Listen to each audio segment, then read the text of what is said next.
Huddles, fullbacks, tight ends. What more could a Nebraska fan want? It's a great time to subscribe to the channel if you haven't already.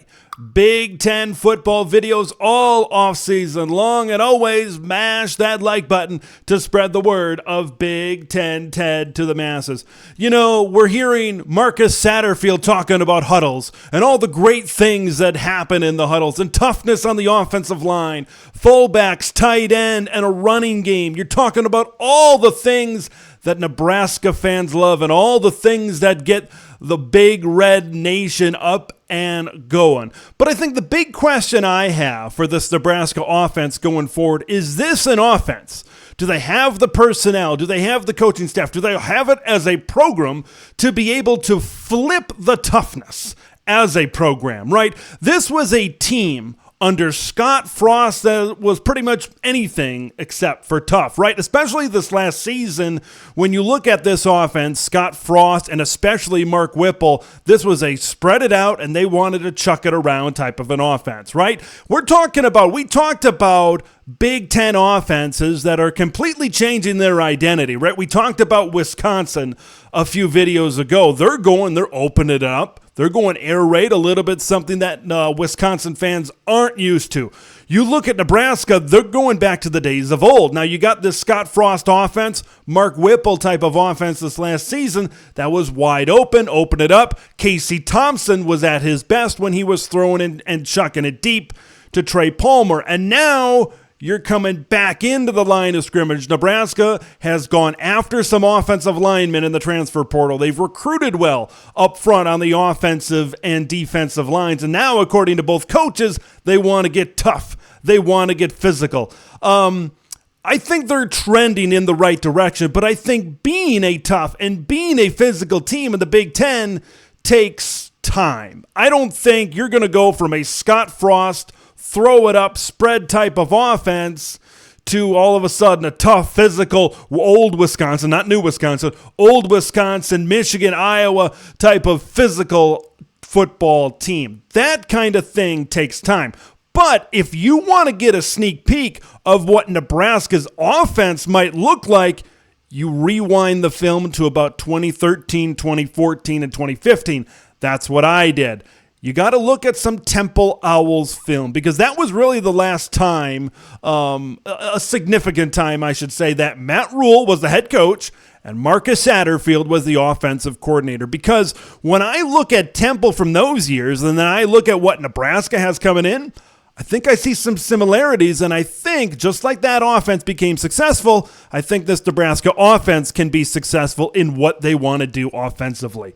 Now, there was a guy on that Temple Owls team at quarterback by the name of P.J. Walker. Didn't he win like XFL MVP a year ago or whenever that was? Okay, he had a pretty good year, able to translate it into an NFL contract. But P.J. Walker was the quarterback of that Temple team. And when I'm watching them formation-wise, I'm seeing pistol sets, I'm seeing tight ends, I'm seeing two running backs in the backfield. I'm seeing a spread run game type of offense. Now, as long as we're talking about P.J. Walker, there's a guy at quarterback on this Nebraska that will be on this Nebraska roster come spring ball that kind of reminds me of P.J. Walker. And it's not the current guy, Casey Thompson. It's the transfer from Georgia Tech, Jeff Sims. Because when I look at Jeff Sims and his tape at Georgia Tech, it's a lot of quarterback run, right? The Georgia Tech did a lot to utilize the athleticism of Jeff Sims. A lot of option, quarterback power, that kind of thing. He was heavily involved in the run game while also showcasing his ability to throw the football down the field and throw the deep ball.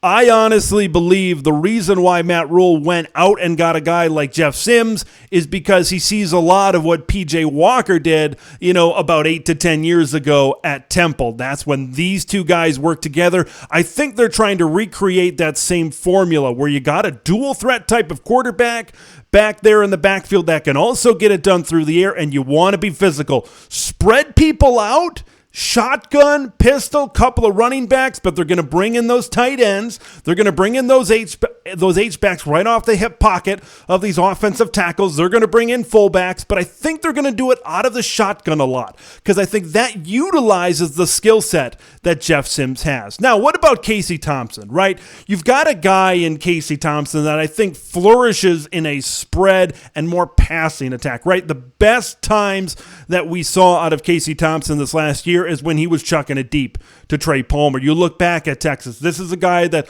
kind of thrives in maybe kind of a Mark Whipple type of system like we saw last season. I honestly believe, I assume I'm not 100% on this, but Casey Thompson is 4 years in since his freshman year, so I believe, maybe he's graduated and maybe he's eligible to be a grad transfer. If he is, I could see a situation where Jeff Sims fits more into the scheme that Nebraska wants to implement, and then Casey Thompson hits the transfer portal after spring ball, after practicing and seeing, well, I'm not sure if I fit in the situation, and it looks like they wanted Jeff Sims here from the outset. I really believe this scheme where you're going in shotgun, but you're running the football and you're being physical and loading up on the line of scrimmage is going to look. You look at Jeff Sims and his running ability. You look at Anthony Grant. A.J. Allen is coming back in that backfield. I believe in what Nebraska is selling right now. I believe that they can do something with this. Can this offensive line progress enough to really develop a tough, physical approach on the offensive side of the football? I want to hear your guys' thoughts. Do you think Jeff Sims is going to be the starter in week 1 when Nebraska faces Minnesota? Do you think this is going to be a good running game? How do you think all these pieces are going to mesh together with Matt Rhule, Marcus Satterfield, and the like? Leave your thoughts in the comments below. Make sure you subscribe to Big Ten Ted if you haven't already. I'm Big Ten Ted. We will see you in the next one.